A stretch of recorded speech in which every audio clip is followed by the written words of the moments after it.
Sir ఉద్యోగం కోల్పోయి బాధలో ఉన్నాం సార్. ఉద్యోగం ఇస్తామని చెప్పారు. ప్రగతి భవన్ పోయినాము, అక్కడ చెన్నారెడ్డి గారు చెప్పారు సీఎం గురించి ఒక జీవో వచ్చిందని చెప్పారు.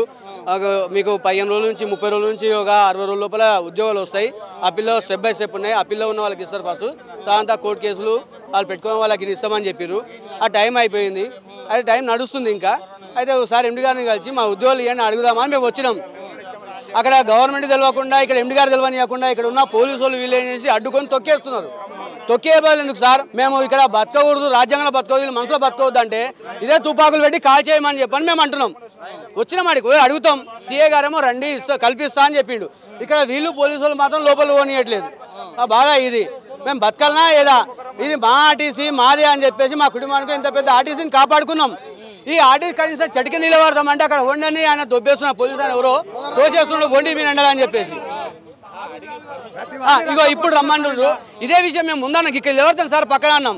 పక్కన నిలబడి హక్కు కూడా మాకు లేదా? అదే అనుకుంటాం సార్, ఈ మీడియా వాళ్ళని పంపిస్తాం అనుకుంటా. కొన్ని మీడియాకు వీళ్ళు డబ్బులు ఇచ్చి కొనుక్కుంటారు, మీడియా వాళ్ళకి సహకరిస్తారు. మీరు వచ్చారు కాబట్టి చాలా సంతోషమే. వచ్చినందుకు మా పని అయితే మీకు అందరికీ ఈ రాజ్యాంగంలో బతుకున్న ప్రతి ఒక్కరికి ధన్యవాదాలు తెలియజేస్తాం. ఎందుకంటే మేమే కాదు సార్, సజ్జన సార్కు ఏదో పొరపాటు చిన్న పొరపాటు వల్ల రిమూవ్ అయ్యిండొచ్చు, చిన్న తప్పు జరగవచ్చు.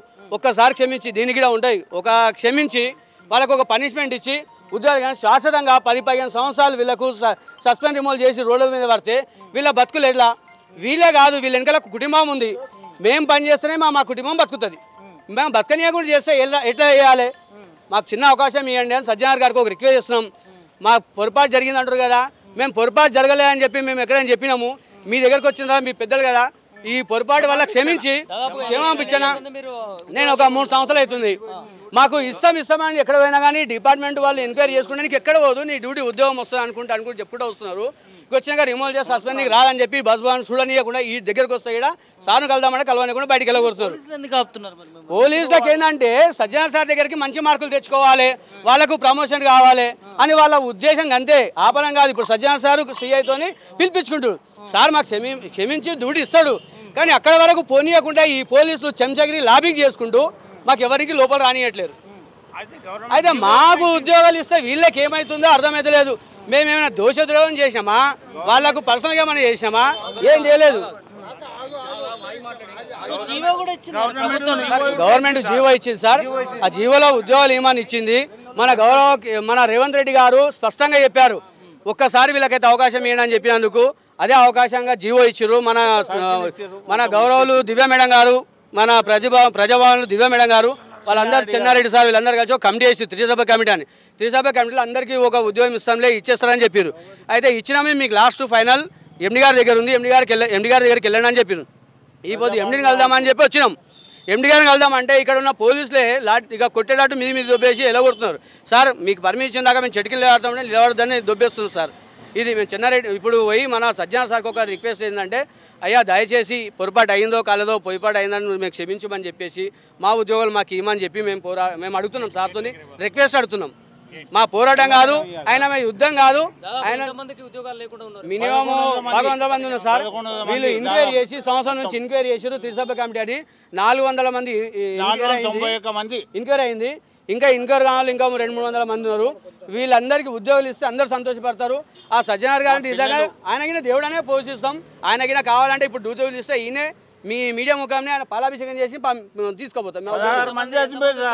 ఇప్పుడు మినిమం 400-500 మంది దాకా ఉన్నారు సార్. ఇక్కడ రానియకుండా పోయాక చౌరస్తా మీద కొంతమంది అక్కడక్కడ కూర్చున్నారు సార్. భయపడి 16 మంది ఊరికే చనిపోయారు కండక్టర్ డ్రైవర్లు. జీవో వచ్చిన నెలన్నర అవుతుంది. మేము 1100 మంది ఉన్నారు సార్. ఇక్కడ 1100 మంది ఉన్నారు సార్.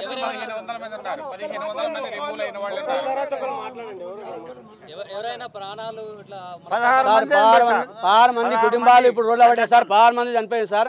ఒకవేళ ఇంత పెద్ద నేరం కాదు, చిన్న నేరాలే. ఒక ఐపీఎస్ గారు దీనికి బాధ్యత వహిస్తారు కాబట్టి, ఆర్టీసీ ఎండి గారు ఉన్నారు కాబట్టి వీళ్ళను ఏదైనా చిన్న తప్పు చేస్తే వీళ్ళకి పనిష్మెంట్ ఇచ్చి ఉద్యోగం ఇస్తే వీళ్ళ కుటుంబాన్ని చూసి ఇవ్వాలి. ఈయనని కాదు, పనిష్మెంట్ ఇవ్వండి. కానీ ఏదైనా ఒక చిన్న పనిష్మెంట్, ఇంక్రిమెంట్ అలాంటి కొన్ని పనిష్మెంట్లు ఉంటాయి, ఇవ్వాలి. వీళ్ళు 16 మంది చనిపోవడం వల్ల, ఇక్కడ సస్పెండ్ అయిన వల్ల చనిపోతే అలా కుటుంబాలు రోడ్ల పడ్డాయి. ఒక కుటుంబానికి పెద్ద దిక్కు పోతే ఎలా ఉంటుంది అనేది మీ పెద్దలకు తెలియకుండొచ్చు. మా చిన్న కుటుంబాలకు తెలుసు సార్. ఆ బాధను అర్థం చేసుకోండి. ఒకవేళ మీకు డ్యూటీ పోయింది అంటే మీరు ఊహించుకోండి ఎంత భయంకరంగా ఉంటుంది. మీరు ఐఫైలో తిరిగిన వాళ్ళు ఇప్పుడు రేపు పొద్దుగాల జీతం రాకపోతే మీరు కార్లు ఎట్లా మెయింటైన్ చేయాలి, మీ దగ్గర ఎట్లా మెయింటైన్ చేయాలి మీకు చూసుకోవాలి. మాకు తినడానికి తిండి లేదు, ఉద్యోగం పోతే మీకు కార్లు పోతే అంత బాధ. నా పేరు ఎలమర్తి ప్రసాదరావు అండి, సత్తుపల్లి డిపో కండక్టర్ నేను. మేము ఈరోజు రావడానికి గల కారణం ఏంటంటే ప్రభుత్వం 28 ఏప్రిల్ నాడు 2025న ఒక జీవో జారీ చేసింది. ఆ జీవోలో ఉన్నది ఏంటంటే ఆర్టీసీలో రిమూవ్ అయినటువంటి కార్మికులందరినీ రీఇన్స్టేట్ చేయమని ఆదేశాలు జారీ చేయడం జరిగింది. ఆ జీవో వచ్చి దాదాపుగా వాళ్ళకి నెల దాటిపోయింది, నెల 10 రోజులు కావస్తుంది. దాంట్లో ఉన్నది ఏమిటంటే ఒకటి, ఆర్టీసీ పరిధి లోపల ఉన్నటువంటి వాళ్ళని 30 రోజుల్లో అందరికీ ఉద్యోగాలు ఇవ్వండి. తర్వాత ఆర్టీసీ పరిధి దాటిన వాళ్ళు, అంటే మేమంతా ఆర్టీసీ పరిధి దాటిన వాళ్ళం, అంటే మాకు ఆర్టీసీలో 3 లెవెల్స్ అప్పీల్స్ ఉంటాయి.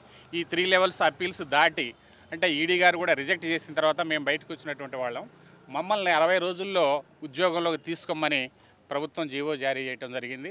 ఆ జీవో ప్రకారం మా అందరినీ ఉద్యోగంలోకి తీసుకోండి సార్ అని మేము అడగడానికి మాత్రమే వచ్చాము. అయితే ఇంతకుముందు మే నెల 16వ తారీఖు నాడు మేము ఇక్కడికి వచ్చాము ఎండీ గారిని కలవాలని. ఎండీ గారు ఆ రోజు రిమూవ్ అయినటువంటి ఎంప్లాయీస్ని ఎవరిని లోపలికి రానియొద్దని చెప్పేసి ఆదేశాలు జారీ చేశారట. గేటు దగ్గర ఉన్నటువంటి కానిస్టేబుల్ కె శ్రీనివాసులు గారు మమ్మల్ని లోపలికి పోనీయకుండా అడ్డుకున్నారు. ఆ తర్వాత మళ్ళీ మేము ఆ రోజు ఇంటికి వెళ్ళి మళ్ళీ మేము ఈరోజు రావడం జరిగింది. మీ యొక్క సహకారంతో మేము ఇక్కడికి వచ్చాము. మీరు వచ్చిన తర్వాతనే మమ్మల్ని లోపలికి రానియటం జరిగింది. మీరు చూస్తూనే ఉన్నారు మీడియా వారు. మేము ఉదయం 8:30-9 గంటల ప్రాంతంలో వచ్చాము. వస్తే ఇక్కడ నుంచి మీరు ఈ ప్రాంతంలో ఉండటానికి వీలేదని చెప్పేసి పోలీసులు బయటికి నెట్టారు. దాదాపుగా ఆర్టీసీ క్రాస్ రోడ్స్ దాటి అవతలకి వెళ్ళగొట్టారు.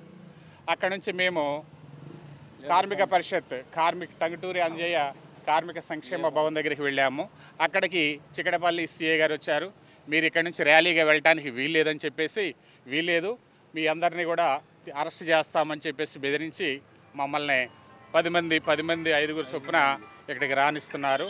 మేము ఇక్కడికి ఇంతమందిని చేరుకున్నాం. ఇంకా మా మిత్రులు ఆర్టీసీలో రిమూవ్ అయినటువంటి మిత్రులు బయటనే ఉన్నారు. పోలీసులు నిర్బంధం వల్ల లోపలికి రాని పరిస్థితి ఏర్పడింది. ప్రభుత్వం టైం పాస్ చేయడాన్ని ఎలా చూస్తారు? ప్రభుత్వం టైంపాస్ ఇప్పటి నుంచి కాదు, ప్రభుత్వం గత సంవత్సరంన్నర నుంచి మేము ఈ ఉద్యమాన్ని చేస్తూ ఉన్నాము.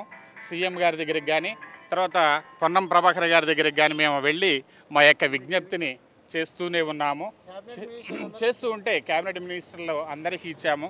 వారంతా కూడా మా సమస్యని పరిష్కరించి వీళ్ళకి ఒక దారి చూపమని త్రిసభ్య కమిటీని వేయడం జరిగింది. ఆ త్రిసభ్య కమిటీ అనేది డిసెంబర్ నెలలో వేశారు. డిసెంబర్ నెల నుంచి వారు త్రిసభ్య కమిటీ రిపోర్టుల ఆధారంగా ఏప్రిల్ 28వ తారీఖు నాడు మాకు జీవో ఇవ్వటం జరిగింది. జీవోలో మా అందరికీ రీఇన్స్టేట్ చేయమని చెప్పేసి అవకాశం ఇచ్చారు. కానీ దాన్ని ఎండీ గారు మాత్రమే దాన్ని అమలు చేయకోకుండా అడ్డుకుంటున్నారు. ఆ క్రమంలోనే మరొకసారి వారికి విజ్ఞప్తి చేసి మా యొక్క రిక్వెస్ట్ చేసి వారికి వెళదామని మేము ఈరోజు వచ్చాము. సార్ సజ్జనార్ సార్, మేమంతా ఆర్టీసీలో చిన్న ఉద్యోగులం. మీరు ఐఏఎస్ అధికారి, మీరు గొప్ప అధికారులు, మీతో పోల్చుకుంటే మేమంతా సార్ మేము పిచ్చుకలు లాంటి వాళ్ళం. పిచ్చుకల మీద మీరు బ్రహ్మాస్త్రాలు ఇస్తున్నారు సార్. మీరు మా మీద ఇటువంటి కార్యక్రమాలు దమనకాండ చేయటం అనేది సరైన విధానం కాదు అని మేము రిక్వెస్ట్ చేసుకుంటున్నాం సార్. మా ఉద్యోగాలు మాకు అందరికీ ఇప్పించినట్లయితే మేము గొప్పగా ఘనంగా మిమ్మల్ని సత్కరించుకుంటాం సార్. జీవితాంతం రుణపడి ఉంటాము. మీ మీద మేము వ్యతిరేకంగా రాలేదు ఇక్కడికి. మేమేమి అల్లర్లు సృష్టించాలని కానీ ఎటువంటి శాంతి భద్రతలకు విఘాతం కలిగించాలనే ఉద్దేశంతో మేము ఇక్కడికి రాలేదు సార్. మిమ్మల్ని రిక్వెస్ట్ చేసి మా ఉద్యోగాలను మేము పొందాలనే ఉద్దేశంతో మాత్రమే ఇక్కడికి వచ్చాము. దాదాపుగా ఆర్టీసీలో ఈ 10 సంవత్సరాల నుంచి దాదాపుగా ఆర్టీసీలో మా కార్మికులు కనీసం 1500 నుంచి 1800 మంది వరకు రిమూవ్ అవటం జరిగింది. ఈ రిమూవ్ అయిన వారిలో మేము ఈ మధ్యకాలంలో ఈ విధంగా ప్రభుత్వానికి విన్నవించుకుంటే ఈ జీవో జారీ చేయడం జరిగింది సార్.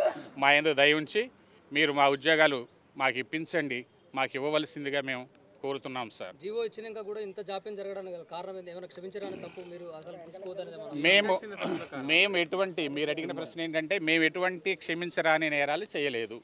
చిన్న చిన్న కారణాల వల్లనే మేము రిమూవల్ అవ్వటం జరిగింది. అది కూడా మమ్మల్ని రీఇన్స్టేట్ చేయడానికి అక్కడ 3 లెవెల్స్ అప్పీల్ అవకాశం ఉన్నప్పటికీ కేవలం ఈ సజ్జనార్ గారి యొక్క ఆదేశాల మేరకు అక్కడ అధికారులు 3 లెవెల్స్ అప్పీల్ని కూడా రిజెక్ట్ చేయటం జరిగింది.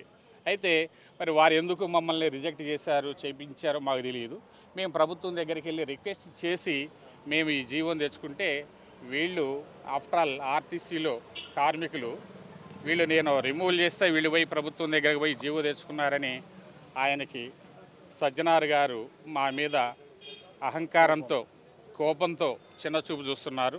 ముఖ్యంగా వారు మమ్మల్ని మనుషుల్లాగా చూడట్లేదు, కేవలం బానిసల్లాగా చూస్తున్నారు తప్ప మమ్మల్ని మనుషుల్లాగా చూడట్లేదు. అందుకే ఈరోజు కనీసం వచ్చి వారికే మా యొక్క బాధల్ని విన్నవించుకుందామంటే లోపల కూడా రానియనటువంటి పరిస్థితి. మరి ఇది అప్రజాస్వామికం, అది మీ అందరికీ తెలిసినటువంటి విషయమే. మరొకసారి మేము సార్ని కలిసి మా విజ్ఞప్తి, మా ఉద్యోగాలు మాకు ఇవ్వండి సార్ అని రిక్వెస్ట్ చేయడానికి మాత్రమే మేము వచ్చాము సార్.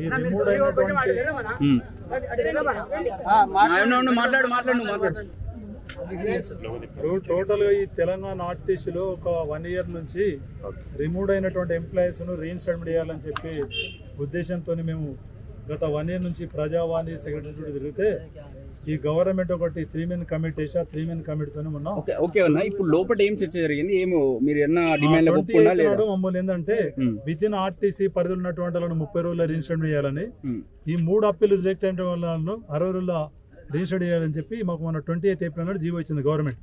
ఇది వికాస్ సార్.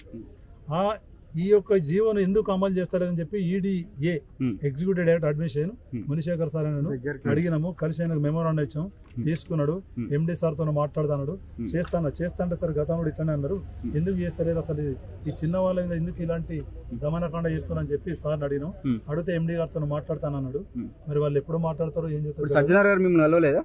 సజ్జనార్ లేడు, కలవడానికి. ఇప్పుడు ఈ బస్ భవన్ లో 2 ఈడీలు ఉంటారు, executive director administration, executive director operation.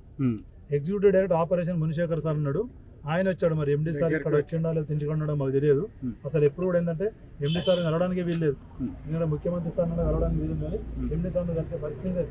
అంటే ఆ విధంగా తయారు చేసింది ఈ యొక్క ఆర్టీసీ. ఏంటంటే ఎండి సజ్జ మొత్తం ఆర్టీసీ పోలీసులు ఇక్కడ మొత్తం మోహరించి మొత్తం నానా వివచ్చ అయితే ఇంకా లక్కీ ఏంటంటే ఆ చిక్కడపల్లి సిఎస్ఆర్ వచ్చి అలాగే మెమోరాండం కూడా మీరు ఇయ్యని రావాయని చెప్పానంటే కానీ లోపల పంపించారు. ఇక్కడ ఎందుకంటే ఇప్పుడు సివిల్ పోలీస్ తో పాటు వీళ్ళంతా ఆర్టీసీ పోలీసు వాళ్ళు, వీళ్ళు నా బ్యాచ్ వాళ్ళు చాలా మంది లోపలికి పోనిచ్చేటువంటి పరిస్థితి. ఎక్కడ వేనోడు ఏంటంటే ఎండి సారో మరి అక్కడ వీళ్ళు ఇన్స్ట్రక్షన్ ఇచ్చి ఎక్కడ ఆఫీసర్ దాకా వెళ్ళి కొట్టిండ్రు. చాలా ఇబ్బంది ఏంటంటే ఇప్పుడు అల్టిమేట్ గా నేను ఒకటే డిమాండ్ చేస్తున్నా సార్ ఈ మీడియా సందర్భంగా, ఈ సజ్జనార్ సార్ వచ్చిన తర్వాత ఆర్టీసీ కార్మికులు ఏంటంటే దమనకాండ అనేటువంటిది ఎక్కువైపోయింది. నాట్ ఓన్లీ కార్మికులు, ఈ ఆర్టీసీ ఏంటంటే 3 కేటగిరీలు ఉంటాయి.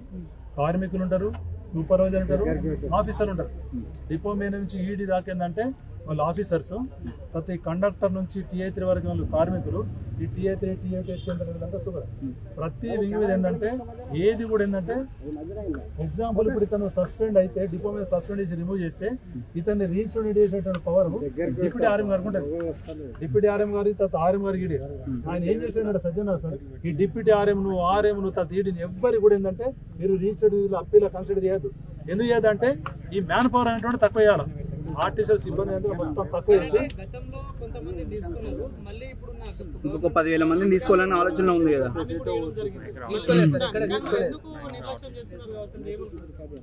ఏమనుకుంటున్నామంటే ఇప్పుడు మేము ఇప్పుడు రిమూవ్ అయినటువంటి శాస్త్రం రిమూవ్ అయినటువంటి ఎంప్లాయీస్ ఏంటంటే దాదాపు ఒక 1,000-1,100 మంది ఉన్నారు.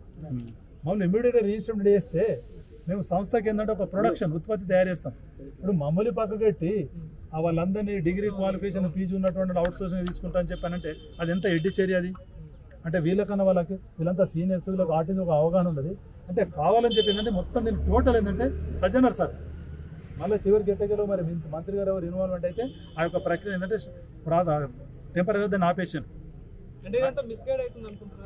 ప్యూర్లీ మిస్గైడ్ ఎంత పెద్ద మిస్గైడ్ అంటే చెప్పడానికి వీల్లేదు. మేము ప్రజావాణి చుట్టూ గత 1 ఇయర్ నుంచి మేము తిరిగితే మాట్లాడు.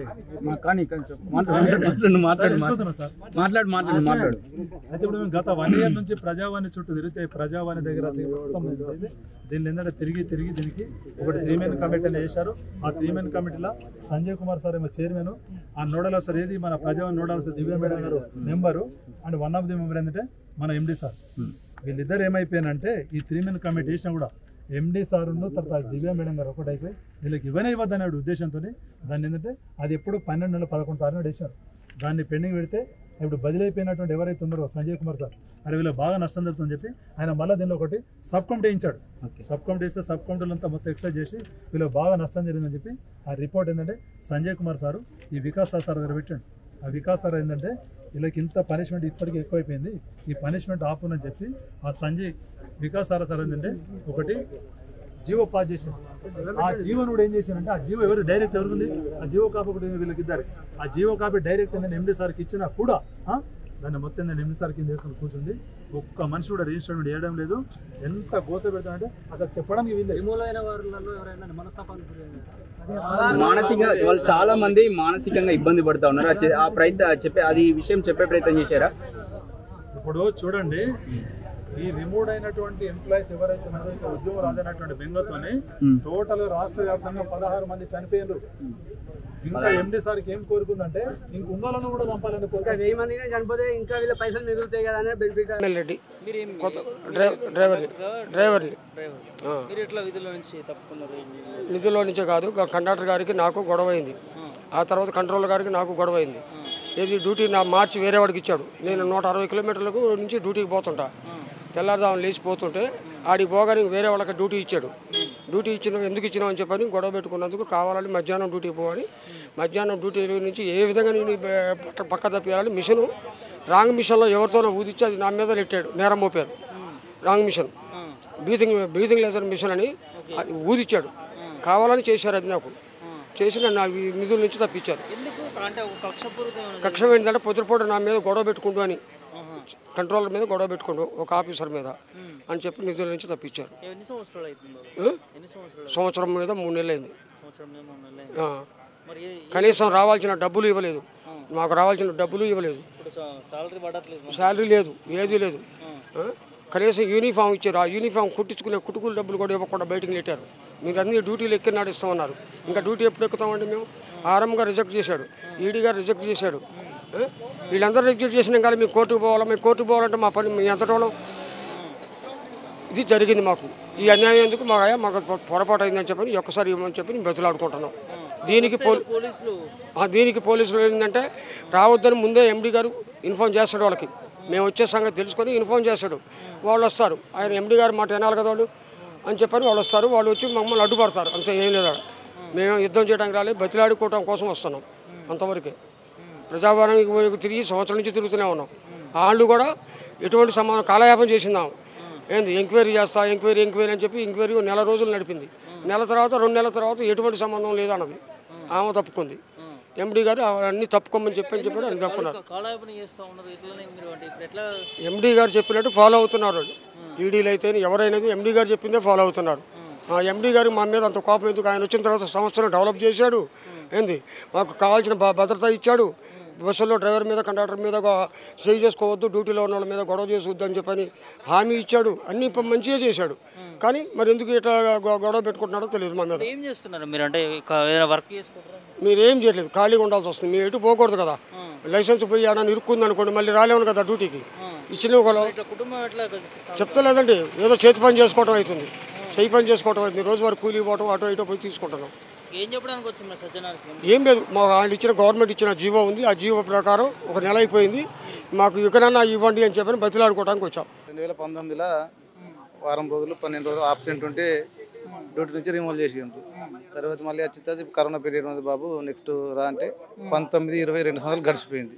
ఆ తర్వాత 21 వస్తే ఆర్ఎం గారు ప్లస్ ఈడీ గారు సస్పెండ్ చేశారు. తర్వాత లేబర్ కోర్టులో వేసిన. ఇప్పుడు లేబర్ కోర్టులోనే ఉంది కేసు. 1.5 year నుంచి దీంట్లో తిరుగుతున్నాము. ఆల్రెడీ మా బాధను విన్న తర్వాత పొన్నం ప్రభాకర్ రవాణా మినిస్టర్ గారు సీఎం గారు దృష్టికి పోయిన తర్వాత సరే వీళ్ళందరూ ఒక 400-500 మంది ఉన్నారు, వీళ్ళకి ఒక జియో తీసి ఒకసారి ఛాయిస్ ఇద్దాము అని ఇచ్చారు. ఛాయిస్ ఇచ్చేసారు. జియో కూడా వచ్చింది కాపీ. ఆ జియో వచ్చినా కానీ ఇప్పుడు మా మా జియో ప్రకారం మమ్మల్ని అందరినీ కౌన్సిలింగ్ చేశారు. ఆ కౌన్సిలింగ్ అయిపోయింది. కౌన్సిలింగ్ అయిపోయినాక ఆ జియోలో ఏముందంటే 2 నెలల లోపల వీళ్ళందరినీ ఒకసారి ఛాయిస్ ఇచ్చి డ్యూటీలోకి తీసుకుని ఇచ్చారు. ఆ జియో వచ్చి ఒక నెల 10 రోజులు అవుతుంది కానీ ఇంతవరకు మాకు డ్యూటీ లేదు, దాని గురించి అడిగిన వాళ్ళు లేరు, ఎవరు లేదు. మరి దీంట్లో ఒక గవర్నమెంట్ స్టేట్ గవర్నమెంటే వాళ్ళకి ఒకసారి ఛాయిస్ ఇవ్వమని ఇచ్చినప్పుడు జియో మరి ఎండి గారు ఎందుకు దీన్ని ఆపుతుండో అనే విధంగా తెలుసుకుందామని ఈరోజు వచ్చాము. అందరం వచ్చి సార్ మరి మా పరిస్థితి ఏంది, మీరు ఒక జియో ఇచ్చిరు, ఆ జియో ప్రకారం మనం మాకు డ్యూటీలు ఇస్తామని చెప్పారు. ఇంతవరకు అది లేదు. నెల 10 రోజులు అవుతుంది జియో వచ్చి. మరి మా పరిస్థితులు ఇంకా రాను ఘోరం అవుతున్నాయి సార్. పిల్లలు పెద్దగా అయినారు, పెళ్ళిళ్ళకి వచ్చారు. మా ఇంటి పరిస్థితులు బాగలేవు. మా ఆరోగ్యాలు క్షీణించిపోతున్నాయి. తిరిగి బస్సులు కూడా గుంజుకున్నారు. మాకు కనీసం తినడానికి ఆ కంట్రోల్ కార్డు కూడా మీరు జాబ్ అనే ఉద్దేశంతో ఆ కార్డ్స్ కూడా లేవు. గవర్నమెంట్ నుంచి వచ్చే బెనిఫిట్స్ లేవు. తర్వాత మా భార్యకి వచ్చే పెన్షన్లు వచ్చే అవన్నీ కట్ చేయించారు. ఎందుకంటే వీళ్ళు ఉద్యోగస్తులు అని చెప్పి. అప్పుడు అదే ఇప్పుడు ఏదైనా బీసీ సర్టిఫికేట్ మా కొడుకు స్టడీ గురించి పోతే క్యాస్ట్ సర్టిఫికేట్, ఇన్కమ్ సర్టిఫికేట్ పోయినా కానీ దాంట్లో ఇన్కమ్ హైయెస్ట్ రాసుకుంటే వాళ్ళకు స్కాలర్షిప్లు రాకుండా మొత్తం అన్ని బంద్ చేయించారు. మరి మా పరిస్థితి లేదు, మేము ఎట్లా కావాలి? ఇప్పుడు సుప్రీంకోర్టులో ఏంది ఒక క్షమాభిక్ష అనేది ప్రతి ఒక్క మానవునికి ఉంటుంది. ఇంత శిక్ష లాస్ట్ కోరిక ఏదంటే సార్ ఛాయిస్ ఇవ్వమని అడుగుతారు, ఏదో ఒక ఛాయిస్. అటువంటి అంత పెద్ద తప్పులా మేము చేయలేదు. చిన్న చిన్న తప్పులు, ఒకళ్ళు టికెట్ మిస్ అయ్యి ఒక పబ్లిక్ ఎక్కువ బస్సులో ఉన్న టికెట్ ఇవ్వకపోతే వాళ్ళను, ప్లస్ నేను ఆబ్సెంట్ ఇద్దాంలో ఒక వారం రోజులు మా ఫాదర్ బాగలేక, నా ఆరోగ్యం బాగలేక ఆబ్సెంట్ ఉంటే నన్ను, ఇట్లా అందరి చిన్న తప్పులు. ఇలా పెద్ద మేము ఎవరిని మర్డర్ చేసింది లేదు, పెద్ద మానభంగాలు చేసింది లేదు. ఇంత పెద్ద చిన్న తప్పులను మనం ఇంత పెద్ద దృష్టికి ఆలోచించి మమ్మల్ని సస్పెండ్ చేసి ఒక్కొక్కరు 6 ఏళ్ళు 8 ఏళ్ళు 9 ఏళ్ళ నుంచి అసలు మా సజ్జనార్ గారు వచ్చి నుంచి ఇదంతా నడుస్తుంది. అన్ని డిపార్ట్మెంట్లో చూడండి, ఈవెన్ రైల్వే కాదు, మన స్టేట్ గవర్నమెంట్, అగ్రికల్చర్ అనుకోండి, పోలీస్ డిపార్ట్మెంట్, చిన్న తప్పు ఏదైనా చేసినా కానీ ఏ స్టేషన్ కాకపోతే వేరే స్టేషన్కి ట్రాన్స్ఫర్ చేస్తారు. లేదంటే వేరే డిపార్ట్మెంట్ అగ్రికల్చర్ వేరే పోస్ట్ ఇచ్చి ఒక 5 నెలలు 6 నెలలు కూర్చుండే పెట్టే వల్ల పోతుంది. మాకు అది లేదు, ఏం లేదు. సస్పెండ్ చేసిరంటే, రిమూవ్ చేసిరంటే ఇంతవరకు జాబ్ లేదు, ఏం లేదు. అందుకే మేము సజ్జన సార్ని ఒకసారి, సార్ మాకు 2 నెలలు అయితే ఒక జియో ఇచ్చారు, దాని ప్రకారం నెల 10 రోజులు అవుతుంది, ఇంతవరకు ఎవరికి ఉద్యోగాలు ఇవ్వలేరు. కౌన్సిలింగ్ అంటే కౌన్సిలింగ్ చేసారు. మరి మా పరిస్థితి ఏం సార్, ఇంకా రోడ్ల మీద ఎట్లా తిరగమంటారా అని ఒకసారి న్యాయంగా తెలుసుకుందామని వచ్చాం. దీనికి మాకు పోలీసు వాళ్ళు రానియకుండా ఈ రకంగా అడ్డుకుంటారు. మేము సజ్జనార్ సార్ని కూడా ఏమంటలేము, ఆయన ఎందుకంటామండి, మాకు డ్యూటీలు ఇచ్చేదే దయాభక్తితో ఆయన, కాబట్టి ఆయన కూడా రిక్వెస్ట్ చేసి అడుగుతున్నాం మేము. సార్ మేము ఒకసారి మేము చిన్న తప్పులు చేసినాం, కానీ ఒకసారి మాత్రం ఛాయిస్ ఇచ్చి మమ్మల్ని తొందరగా డ్యూటీకి తీసుకోవాలని మా భార్య పిల్లలతో మేము అందరం కోరుకుంటున్నాం. అంటే ఇప్పుడు ఏం చేస్తున్నారు? నేను ప్రస్తుతం నాకు ఇక మాది పల్లెటూరు, అంటే కామెడీ దగ్గర దోమకొండ విలేజ్. నాది డ్యూటీ కంటోన్మెంట్ డిపోని అప్ అండ్ డౌన్ చేస్తుంటే డే బై డే. ఇప్పుడు ప్రస్తుతం ఏంది, ఏ వర్క్ దొరికితే ఆ పని, ఉపాధి హామీ కూలీలా గుడకపోయినాం సార్. పరిస్థితి బాగాలేక ఎట్లా ఏ పని దొరికితే ఆ పని చేసుకుంటా, ఏదన్నా నాకు ఇంత సర్వేరుగా ఇంత కొలత వస్తుంది, ఏదన్నా భూమి కొలుద్దామన్నా ఇప్పుడు విలేజ్లో ఉంటే కూడా అంత విలువ లేకుండా ఉంది. డిగ్రీలు చేసి కూడా ఇప్పుడు ఇలా జాయిన్ అయిన నుంచి 15-16 సర్వీస్ ఉన్నా కానీ ఛాయిస్ లేకుండా పోతుంది. ఏ పని చేద్దామన్నా కానీ అడ్డొస్తున్నవి. వీళ్ళు అరే మీరు డ్యూటీ ఉండగా ఇదేం చేస్తారని ఈ రకంగా మా పరిస్థితులు ఘోరంగా అయినాయి. రోడ్డు మీదకి వచ్చినాయి. మాకు ఒకసారి మాత్రం ఛాయిస్ ఇచ్చి తొందరలోనే మాకు డ్యూటీలు ఇప్పించగలరని సార్ తోటి రిక్వెస్ట్ చేస్తాం. ఆర్టీసీకి సంబంధించి చాలా మంది ఉద్యోగులని గతంలో రిమూవ్ చేశారు చాలా వివిధ కారణాల వల్ల. సో తిరిగి తీసుకోవాలని చెప్పి గవర్నమెంట్ కూడా జీవో జారీ చేసింది. కానీ మరి ఆర్టీసీ ఎండీ సజ్జనార్ మాత్రం దీనికి సానుకూలంగా స్పందిస్తలేరంటూ కూడా మరి ఎవరైతే రిమూవ్ అయినటువంటి ఆర్టీసీ కార్మికులు మరి బస్ భవన్కి రావడం జరిగింది. ఒకసారి వారితో మాట్లాడించే ప్రయత్నం చేద్దాం. చెప్పండి అన్న, ఎంతమంది వచ్చారు, అసలు ఏంటి, మీ ఎందుకు జియో ఇష్యూ చేసినా కూడా, జారీ చేసినా కూడా తీసుకోవట్లేదు? అదే అర్థం కావట్లేదండి. మినిమం 200 నెంబర్స్ వచ్చినాం మేము ఈరోజు. సస్పెండ్ అండ్ డ్రైవర్లు రావడానికి బస్సు మా దగ్గర ఐడెంటిటీ కార్డు కూడా తీసేసుకున్నారు. బస్ ఛార్జీలు లేక ట్రైన్లు పట్టుకొని కొంతమంది అయితే చాలా వరకు నడుచుకుంటూ కూడా వస్తున్నారు. ఇలాంటి పరిస్థితుల్లో మేము ఈ బస్ భవన్కు రావడం జరుగుతుంది. దయచేసి మేము కోరుకునేది ఏంటంటే, మన సజ్జనార్ సార్ తోటి ఒకటే అనుకుంటున్నాం, మా ఉద్యోగాలు మాకు ఇప్పించండి సార్. చిన్న తప్పుల కారణాల వల్ల ఉద్యోగాలు కోల్పోయినాం. తప్పు చేసినామని ఒప్పుకుంటున్నాం. ఈ యొక్క తప్పుని మా దగ్గర మీరు ప్రయోగించాల్సిన అవసరం లేదు. చిన్న కార్మికులం, 20-30 వేల రూపాయల జీతకాలం. ఈ డబ్బులతోటే మా పిల్లల్ని చదివించుకుంటాను. ఇవాళ చదివించుకునే పరిస్థితిలో కూడా లేని మా పిల్లోడైతే ఎంబీఏ పూర్తి చేసి తాపి పని చేస్తాడు. నెక్స్ట్ ఇయర్ ఎంబీఏ చేయడానికి డబ్బులు లేక అలాంటి పరిస్థితుల్లో చాలామంది కార్మికులు ఉన్నారు. మొన్న ఒక కార్మికుడు సూసైడ్ నోట్ రాసిండు, సెల్ ఫోన్లో ఉంది చూడండి. నేను చనిపోతున్నా, నా భార్య పిల్లలు నా దగ్గరికి రావట్లేదు, నా ఉద్యోగం పోయిందని, నేనే తప్పు చేయకుండా నన్ను సస్పెండ్ చేశారని చెప్పేసి ఆ కార్మికుడు సూసైడ్ నోట్ రాస్తే మేమే ఆయనకి ధైర్యం చెప్పినాం. ఇలాంటి కార్మికులు చాలామంది ఉన్నారు. దయచేసి మేము అందరినీ ఏం కోరుకుంటున్నాం అంటే, మీ మీడియా మిత్రుల ద్వారా మీకు చెప్పే ప్రతి మాటని మన రవాణా శాఖ మంత్రి పొన్నం ప్రభాకర్ గారికి, మన ముఖ్యమంత్రి గారికి, తర్వాత సీతక్క గారికి వీళ్ళందరికీ కూడా చేరవేస్తే వాళ్ళు ఏమన్నా మనసు కరిగి మా ఉద్యోగాలు మాకు ఇప్పించి సజ్జనర్ సార్తో చెప్పి మా ఉద్యోగాలు మాకు ఇప్పిస్తారని మేము కోరుకుంటాం. ఎందుకు సజ్జనర్ గారు ఎందుకు మీ ఉద్యోగాల విషయంలో రియాక్ట్ కావట్లేరు? ప్రభుత్వం నుంచి జియో జారీ చేసిన తర్వాత కూడా నిర్లక్ష్యం జరుగుతుంది అనుకోవచ్చు. నిర్లక్ష్యమే జరుగుతుంది అనుకుంటున్నాం మేము. మరి సార్కు మా మీద ఎందుకంత కోపమో అర్థం కావట్లేదు. సార్ ఎక్కడ మీటింగ్లో మాట్లాడినా కార్మికులు లేనిదే సంస్థ లేదు, సంస్థలోనే కార్మికులు డ్రైవర్ కండక్టర్లు వెన్నుముక లాంటి వాళ్ళని మాట్లాడుతున్నారు. కానీ అలాంటి డ్రైవర్ కండక్టర్లు ఇవాళ రోడ్డు మీద పడి చిన్న చిన్న తప్పులకు మరి రోడ్ల మీద పడ్డాం. అలాంటి సారు అంత పెద్ద సారు మరి మేము చేసిన చిన్న తప్పులు క్షమించి మా ఉద్యోగాలు మాకు ఇవ్వచ్చు. మరి ఎందుకు ఇలా చేస్తున్నారో తెలియట్లేదు. మరి సారన్నా దయచేస్తారని అనుకుంటున్నాం. సార్ని ఏ రోజు కూడా దూషించి మాట్లాడలేదు. సారు వచ్చిన కాడ నుంచి మాకు మంచి జరిగిందని మేము అనుకుంటున్నాం. కానీ చిన్న చిన్న తప్పులను కూడా క్షమించి సారు మాకు ఈసారి అన్నం పెడతారని చెప్పేసి అనుకుంటున్నాం. జీవో ఆవేదన చెందుతా ఉన్నారన్న, ఉద్యోగాలు కోల్పోయిన కాంచి మాకు ఆదాయం ఎక్కడి నుంచి లేదు, చాలా ఇబ్బందికర పరిస్థితి ఎదుర్కొంటా ఉన్నాం. మీరు అన్నట్టుగా పిల్లల చదువులు కూడా చదివించుకోలేని పరిస్థితి. మరి ఇదంతా ఎందుకు ఆలోచించట్లేదు ప్రభుత్వం కావచ్చు, ఆర్టీసీ? మేము అదే అనుకుంటున్నాం. అసలు ఏం చేస్తున్నారు? స్పందన లేకుండా పోతుంది ఏంటి? ఒక కార్మికుడు ఐటున్నాడని చెప్పేసి అతను టికెట్ కొట్టలేకపోతానని చెప్పేసి అతన్ని డైరెక్ట్గా సీఎం గారి దృష్టికి వెళ్ళిపోతే సీఎం గారు అతని ఆఫీసులో ఉద్యోగం ఇవ్వడం జరిగింది. మరి మేము ఎంతగానో కష్టపడుతున్నాం, ఇన్ని రోజులు బట్టి తిరుగుతున్నాం, ప్రజాభవనం చుట్టూ ప్రతి ఒక్కళ్ళ చుట్టూ తిరుగుతున్నాం. అయినా సరే సీఎం గారి దృష్టికి ఎందుకు పోవట్లేదు? రవాణా శాఖ మంత్రి గారు ఎందుకు చూడట్లేదు? సరే ఇంతమంది కార్మికులు చిన్న చిన్న తప్పులు చేశారు, మా తప్పులు క్షమించమని అంటున్నారు కదా.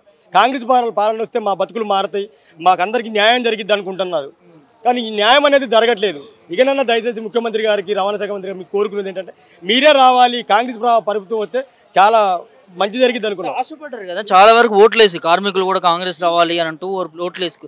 మరి అదే కాంగ్రెస్ ప్రభుత్వంలో ప్రజాపాలన అని చెప్పి పేదల ప్రభుత్వం అని చెప్తున్నారు. మరి మీలాంటి పేదలకు సంబంధించి కార్మికులు ఎందుకు ఆదుకోవట్లేదు? ఒకవైపు ప్రజాభవన్కి వెళ్ళి కూడా మీరు వినతి పత్రం ఇస్తూ ఉంటే కూడా స్పందన లేకుండా. అదే సార్ మేము అనేది ఏంటంటే మేము చెప్పేది కూడా అదే, స్పందన లేకుండా పోయింది. మొన్న ప్రజాభవనంకి పోతే కూడా పోలీసు వాళ్ళని పెట్టేసి గేటు కూడా దాటనివ్వట్లేదు. మీరు ఇక్కడికి రావద్దు, ఏది ఉంటే బస్సు భవనంకి పోమంటున్నారు. బస్సు భవనం కాడికి వచ్చి ఇక్కడ పోలీసు వాళ్ళని మోహరిస్తున్నారు. మేము దొంగలం కాదు కదా, చిన్న కార్మికులు. మేము కష్టపడి డ్రైవర్గా, కండక్టర్గా ఎండ అనక వాననక డ్యూటీలు చేసేవాళ్ళం. మా బతుకులు కొద్దిగా చూడండి సార్, మా ఉద్యోగాలు మాకు ఇండని చెప్పి వస్తున్నాం.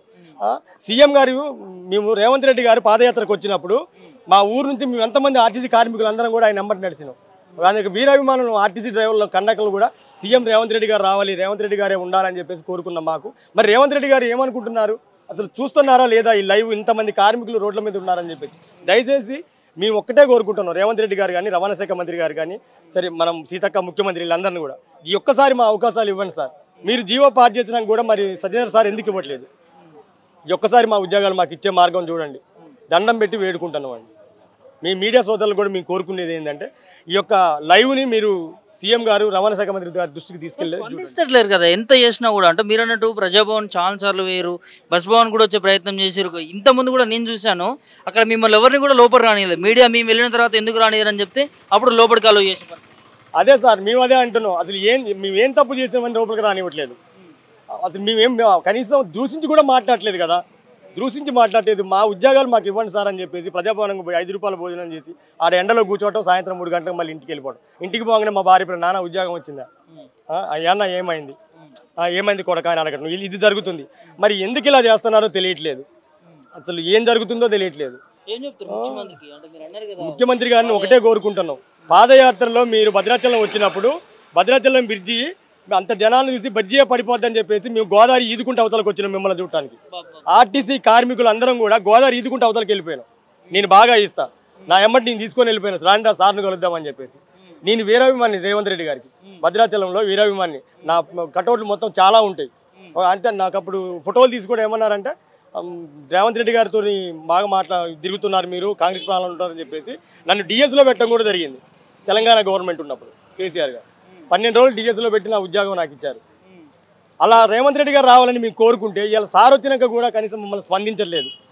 అసలు ఏం జరుగుతుందో తెలియట్లేదు. మేము ఒకటే కోరుకుంటున్నాం, మేము దొంగలం కాదు, ఇది కాదు సార్, చిన్న కార్మికులం, చిన్న తప్పులు చేసినాం. సరే తప్పులే చేసినాం అనుకోండి, టికెట్ కొట్టాం కూడా కేసులు రాశారు నాకు.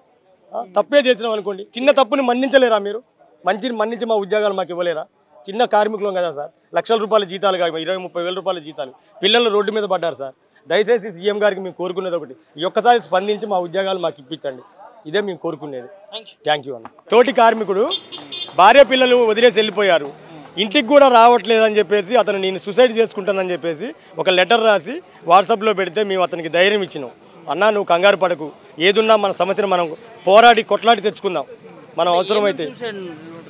నా భార్య పిల్లలు నా దగ్గరికి రావట్లేదు, నా ఉద్యోగం పోయి 10 సంవత్సరాలు అవుతుంది, నా భార్య పిల్లలు నా దగ్గరికి రావట్లేదు అన్న. రాని నా భార్య పిల్లలు నా దగ్గర లేనప్పుడు నేను బతకటం ఎందుకు, నా ఉద్యోగం వచ్చేటట్టు నాకు లేదు, నేను చనిపోతానని చెప్పేసి సూసైడ్ నోటీస్ రాసి ఇతను వాట్సాప్లో పెట్టడం జరిగింది. చాలా ఇబ్బందులు ఎదుర్కొంటారు ప్రతి ఒక్కరు కూడా. చాలా ఆల్రెడీ నాగరాజు అనే ఒక కండక్టర్ చనిపోవడం కూడా జరిగింది ఖమ్మం జిల్లాలో చనిపోవడం కూడా జరిగింది. 24 గంటల మందు దాగి ఇంట్లో పడుకున్నాడు, తీసుకెళ్ళి హాస్పిటల్ వేసిన తర్వాత చనిపోయింది నాగరాజు అనే కండక్టర్. ఇలా చాలామంది అన్న మానసికంగా చాలామంది. ఇప్పుడు మొన్న ఒక డ్రైవర్ ఫోన్ చేసి అన్న ఎందుకన్నా బతకటం, మనం ఏం చేసి బతుకుతాం అన్న, మనం లారీలకు పోలేము తోలేము కదన్న, నేను చనిపోతానంటే అది కాదు తమ్ముడు, అలా చేయొద్దు, మేము ఉన్నాం కదా, మేము పోరాడుతాం అని చెప్పి చెప్పడం జరుగుతుంది. ఇట్లా మాకు కూడా మనసు ఒక్కోసారి నాకు కూడా బాధ అనిపిస్తుంది, కానీ ఏదో ధైర్యంగా నిలబడుతున్నాం. ఇప్పుడు కాదు ఇంకో రోజు కాదు ఇంకో రోజు అయినా వస్తాయి ఉద్యోగాలన్న ఆలోచనతో. రైట్, ఇది పరిస్థితి. ఆర్టీసీ కార్మికులకు సంబంధించి చిన్న తప్పులకి పెద్ద శిక్ష వేసినట్టు మా ఉద్యోగాలన్నింటినీ తీసేశారు. మరి ఇప్పుడు ఉన్నటువంటి రాష్ట్ర ప్రభుత్వం, కాంగ్రెస్ ప్రభుత్వం తిరిగి తీసుకోవాలంటూ కూడా ఒక జియోని కూడా పాస్ చేయడం జరిగింది. కానీ మరి ఆర్టీసీ ఎండీ సజ్జనార్ మాత్రం దీనికి స్పందించట్లేరు, మా బాధను వినిపించుకోవట్లేదు. మేము గత 4-5 సంవత్సరాల నుంచి ఉద్యోగాలను కోల్పోయినటువంటి కార్మికులను చాలా ఆవేదనతో ఉన్నాము. మేము మా జీవితాలని కుటుంబాలను ముందుకు తీసుకుపోలేని పరిస్థితి, చాలా ఆగమవుతున్నటువంటి పరిస్థితి ఉన్నది. వేరే పనులకు వేటికి కూడా వెళ్ళలేనటువంటి పరిస్థితి, ఉద్యోగం వస్తుందని ఆశతో ఉన్నాము. సో 10-15 సంవత్సరాల ఎక్స్పీరియన్స్ ఉన్నటువంటి వాళ్ళం ఉన్నాము, 20 సంవత్సరాల ఎక్స్పీరియన్స్ ఉన్నటువంటి ఏదైతే ఆర్టీసీ కార్మికులం ఉన్నామో మేము, మమ్మల్ని అందరినీ కూడా చిన్న తప్పులకి పెద్ద శిక్ష వేసే విధంగా మరి ఆర్టీసీకి సంబంధించిన చేశారు. సో ఖచ్చితంగా ఇప్పుడు ఏదైతే జియో వచ్చిందో దాన్ని ఇంప్లిమెంట్ చేయాలి, తిరిగి తీసుకోవాలని చెప్పి కూడా వాళ్ళందరూ కూడా బస్ భవన్ దగ్గరికి రావడం జరిగింది. సో వాళ్ళ యొక్క వినతి పత్రాన్ని ఆర్టీసీ ఎండీ సజ్జనార్ కూడా ఇవ్వడానికి మరి లోపలికి వెళ్ళారు. ఈ మధ్యలో ఏదైతే వచ్చే క్రమంలో పోలీసులు కూడా అడ్డుకునే ప్రయత్నం చేశారు. ఆ తర్వాత మేము ప్రొటెక్షన్ చేయడానికి రాలేదు, ముట్టడి చేయడానికి రాలేదు, వినతి పత్రం ఇచ్చి మా బాధను చెప్పుకోవడానికి వచ్చినామని చెప్పి కూడా వాళ్ళు ఆవేదనతో మాట్లాడడంతో మరి కొంతమంది లోపలికి పంపించినట్టు తెలుస్తూ ఉంది. మరి చూడొచ్చు చాలామంది కార్మికులు బస్ భవన్ ముందట మరి మాకు ఉద్యోగాలు ఇస్తారేమో అని చెప్పి ఆశతో ఉన్నారంటూ కూడా వారు మాట్లాడుతూ ఉన్నారు. చూడాలి మరి ఎట్లాంటి నిర్ణయం తీసుకుంటారో, ఆ జీవోని ఇంప్లిమెంట్ చేస్తారా లేకపోతే మరి వారి నుంచి ఎలాంటి స్పందన వస్తుందో వేచి చూడాలి. కానీ వీళ్ళు దాదాపు ఒక 3-4 సంవత్సరాల నుంచి కూడా చాలా ఆవేదన చెందుతూ ఉన్నారు. ఉద్యోగాలు కోల్పోయాము,